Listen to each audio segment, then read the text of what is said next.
નમસ્કાર દર્શક મિત્રો, આજના વિડીયોની અંદર આપણે વુડ લાઈક ટુ બરાબર છે, આનો યુઝ વુડ છે એક મોડલ છે બરાબર છે, તો આનો યુઝ છે બરાબર છે એ અંગ્રેજીની અંદર કેવી રીતે થાય છે એની ચર્ચા કરવાના છે. વિડીયો છે અંત સુધી જોજો બરાબર છે મિત્રો. જોજો મિત્રો, વુડ લાઈક ટુ એક વસ્તુ તો પેલી એ સમજી લ્યો કે એનું ગુજરાતી શું થશે, ક્યારે છે બરાબર છે, કારણ કે આપણે ગુજરાતીથી ઇંગ્લિશ શીખવાનું છે બરાબર છે.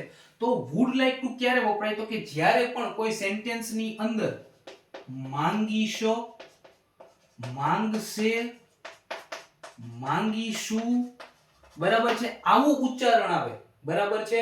હું રમવા માંગીશ, તે રમવા માંગે છે બરાબર છે, તો અમે રમવા માંગીશું બરાબર છે, તે માંગશે બરાબર છે.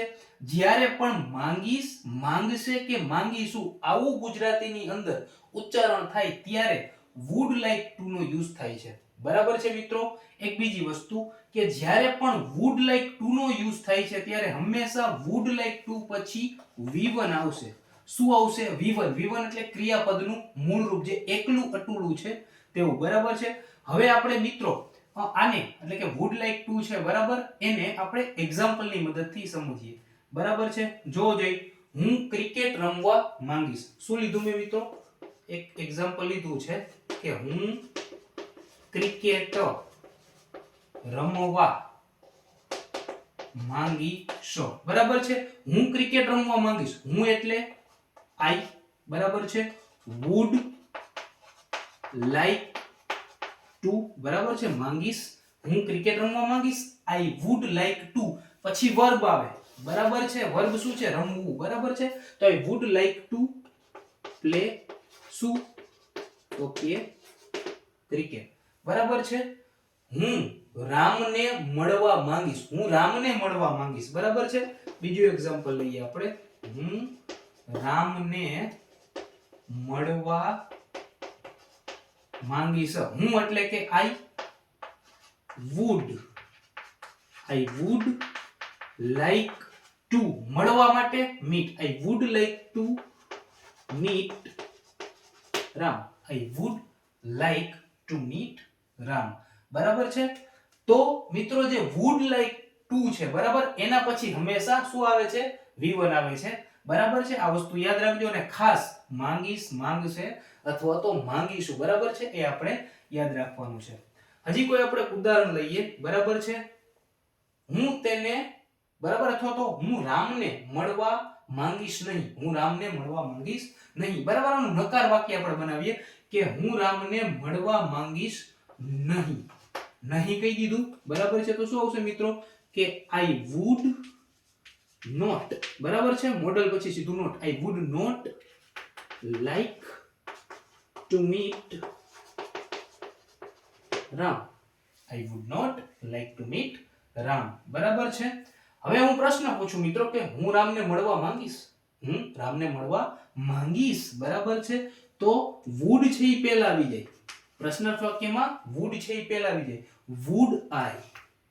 Would I like to meet Ram, would I like to meet Ram. Clear છે મિત્રો?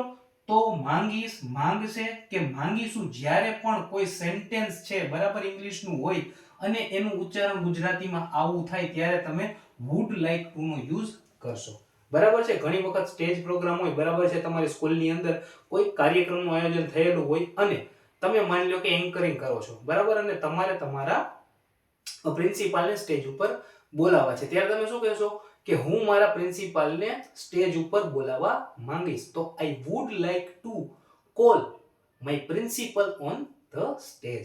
ક્લિયર છે મિત્રો? તો આવી રીતે તમે વુડ લાઈક ટુ બરાબર એનો યુઝ કરી શકો છો મિત્રો. આની વાક્ય રચના તમને સમજાવી દઉં. જોવો જોઈએ કે તમારે હકાર વાક્ય અથવા તો અફર્મેટિવ સેન્ટેન્સ બનાવવું હોય તો શું આવે? તો કે પહેલા કર્તા આવે બરાબર છે, પછી શું આવશે? તો કે વુડ લાઈક અને ટુ, પછી શું આવશે? તો કે V1, પછી શું આવશે? તો કે અધર વર્ડ્સ બરાબર છે. માની લ્યો કે તમારે નકાર વાક્ય બનાવવું છે તો શું આવશે? પહેલા કર્તા, પછી શું આવશે? વુડ, પછી શું આવશે? નોટ બરાબર છે, પછી શું આવશે? તો કે લાઈક ટુ બરાબર છે, પછી શું આવશે? કે અધર વર્ડ્સ. આ તમારું નકાર વાક્ય થઈ ગયું. તમારે પ્રશ્નાર્થ વાક્ય બનાવવું છે મિત્રો, બરાબર? તો તમે શું કરશો તો કે જે વુડ છે એને પહેલા લઈ લેશો, બરાબર છે? પછી શું કરશો મિત્રો તો કે તમે કરતા લેશો, બરાબર છે? જ્યાં બનાવ્યું આપણે વુડ, પછી કરતા, એના પછી લેશો તમે લાઈક ટુ. શું લેશો મિત્રો? Like to. અને પછી તમે શું લેશો મિત્રો તો કે અધર વર્ડ્સ પાછળ ક્વેશ્ચન માર્ક. તો મિત્રો આશા રાખું છું તમને વુડ લાઈક ટુ નો ઇંગ્લિશમાં કેવી રીતે ઉપયોગ કરશો તે હું તમને સારી રીતે સમજાવી શક્યો હશે, બરાબર છે? વિડીયો ગમ્યો હોય તો એક લાઈક જરૂર કરી દેજો. ચેનલ ઉપર નવા હો તો ચેનલને સબસ્ક્રાઇબ કરવાનું ન ભૂલતા. અને વિડીયોની લિંકને એક ફેસબુક ગ્રુપ અને એક વોટ્સઅપ ગ્રુપની અંદર જરૂર પહોંચાડજો, બરાબર છે મિત્રો? ગુજરાતનો છેવાડાનો જે સ્ટુડન્ટ છે ત્યાં સુધી આ વિડીયોની લિંક પહોંચવી જોઈએ અને એ તમારી જવાબદારી છે, બરાબર છે મિત્રો? જલ્દી જ મળીશું આવા જ એક વિડીયો સાથે. ત્યાં સુધી ટેક કેર, ગુડ બાય, જય હિન્દ, જય ભારત.